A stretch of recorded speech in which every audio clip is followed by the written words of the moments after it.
merci de participer à ce Zige Express consacré aujourd'hui à Safe Together Signalisation. Safe Together Signalisation est un jeu de cartes grand format qui vise deux objectifs. Le premier est de développer la connaissance et l'appropriation de la signalisation sécurité au sein de l'entreprise. Et le deuxième est le développement de la sécurité comportementale à travers une bonne formulation des feedbacks d'amélioration en cas de non-respect de cette signalétique. Je vous propose de voir comment.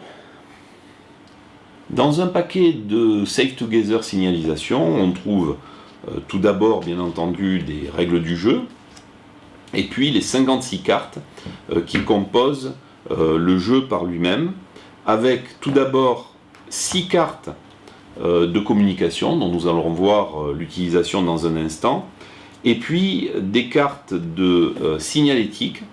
Il s'agit de signalétique correspondant à la norme ISO 7010, qui ont toutes la même caractéristique de présenter sur le recto une simple signalétique issue de cette norme, donc avec une grande diversité de signalétiques correspondantes. Et puis sur les parties recto, nous allons avoir à chaque fois une partie de questions et bien sûr la réponse correspondant à la signification de la signalétique.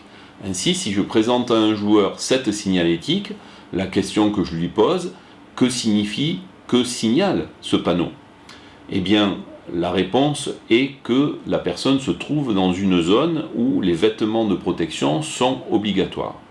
C'est la première partie du jeu qui va permettre de mémoriser, d'apprendre, d'incorporer les signalétiques issues de l'ISO 7010.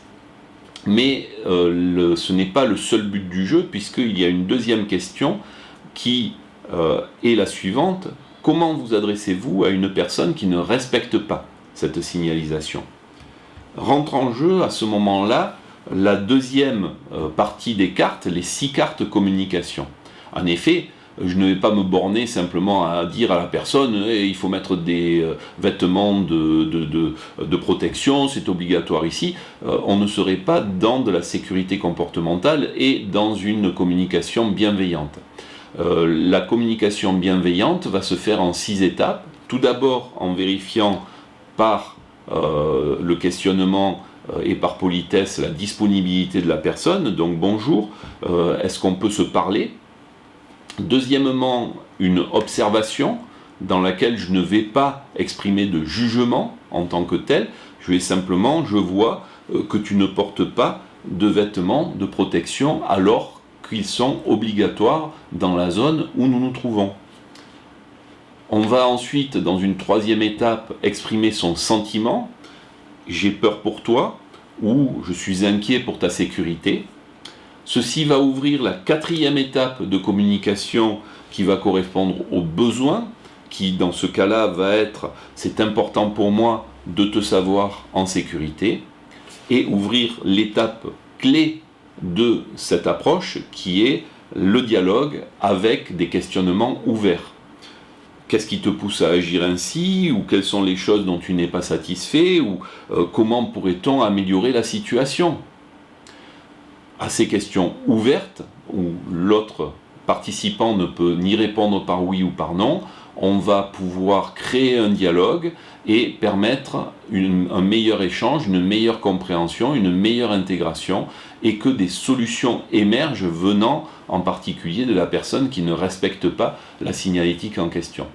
On n'oubliera pas dans la 6e étape de remercier la personne pour les échanges fructueux qui ont eu lieu, c'est-à-dire qu'on va remercier et dire qu'on a apprécié que nous ayons pu discuter ensemble et remercier pour cet échange, je te souhaite une bonne journée.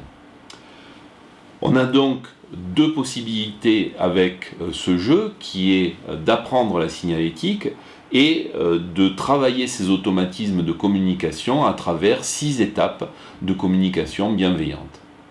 J'espère que vous verrez l'opportunité d'utiliser ce jeu aussi bien dans les minutes sécurité, dans les points sécurité habituels, dans tout ce qui peut toucher à la fabrication d'un esprit sécurité et d'un esprit de sécurité comportementale au sein de l'entreprise. Et en tout cas, je vous remercie pour votre écoute.